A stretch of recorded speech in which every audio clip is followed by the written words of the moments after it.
Hey, greetings from Oklahoma to RCN, and this is an introductory video to those who want to apply to Oklahoma University or those who just think about it as another opportunity, one of the choices. And I'm just going to be really short, tell you about some things. And first of all, it's a living facilities.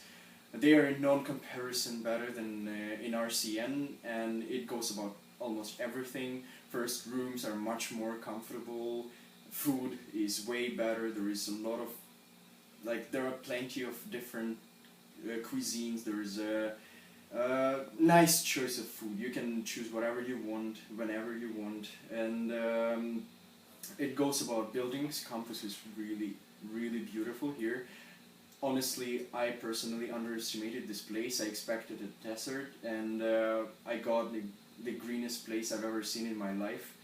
A lot of trees, nice gardens, green walls. It really creates nice atmosphere here. It's really cozy, and I would even call it inspiring.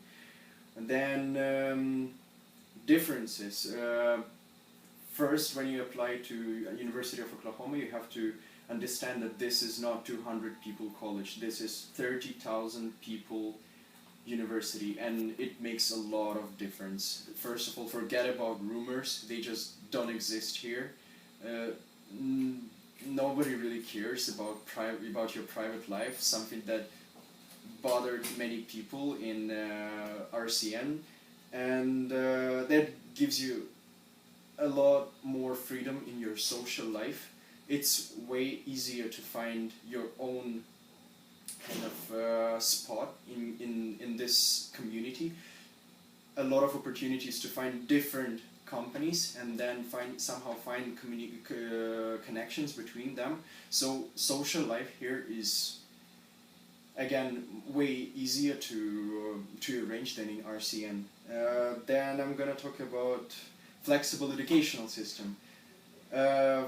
Something that I appreciate a lot is that you have absolute freedom in what you study. Of course, you have to have some kind of direction, as for example I have biology, but at the same time you can have absolutely any subject that you want. So for example, I'm planning to take piano classes, and it's absolutely possible. The only limitation here is your credit hours, so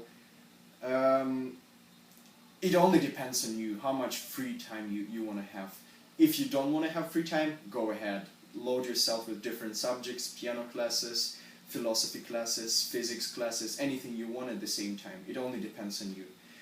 Then I was going to talk about huge international community. That's something that again surprised me a lot. There are more than 3,000 international students here from all around the world, from more than 160 nations.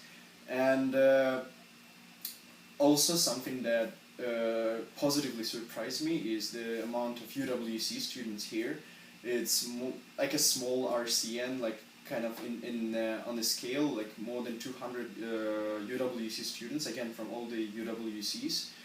And I can't say that the connection is as strong as it could be in one separate UWC. Of course, because the life here is very fast, and you don't really have time to interact with UWC students as much as you might want to.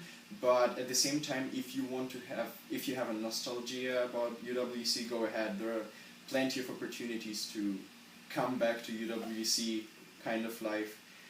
And the last thing I was just gonna tell, that don't underestimate this place just because it may be less prestigious on the list. It doesn't really matter. I agree with on this point, and I want to quote Sophie, my second year from Germany. When she was filming this kind of video, she told that in UWCs we generally have really exaggerated expectations about colleges, and about colleges like this, like Oklahoma, we have not the best opinion, but it's completely nonsense. This is a university of a really high level of education and living facilities and community-wise.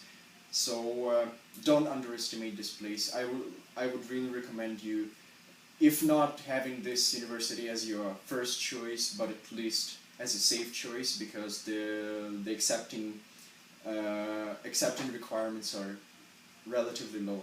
So good luck. I know that your second year can be challenging in many senses, in social wise and in your studies. So be strong. Good luck with exams, and good luck.